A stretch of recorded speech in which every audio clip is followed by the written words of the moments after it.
নির্বাচনের সময়সীমা নিয়ে প্রধান উপদেষ্টার বক্তব্যে ধোঁয়াশা তৈরি হয়েছে বলে মন্তব্য করেছেন বিএনপি মহাসচিব মির্জা ফখরুল ইসলাম আলমগীর। পাশাপাশি প্রেস সচিবের বক্তব্য পরস্পর বিরোধী বলেও দাবি করেন তিনি। সকালে গুলশানে এক সংবাদ সম্মেলনে এসব কথা বলেন তিনি।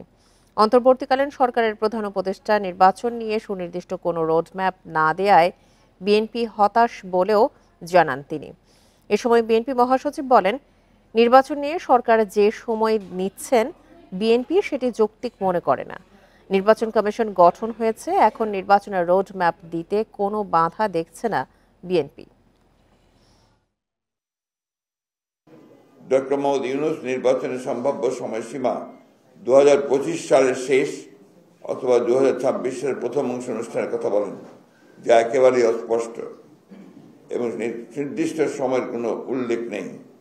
অথচ তার প্রেস সচিব বলেন 2026 সালের জুন মাসের মধ্যে নির্বাচন অনুষ্ঠিত হবে, যা পরস্পর বিরোধী। সভা মনে করে এই ধরনের পরস্পর বিরোধী বক্তব্য আরও বিভ্রান্তি সৃষ্টি করবে।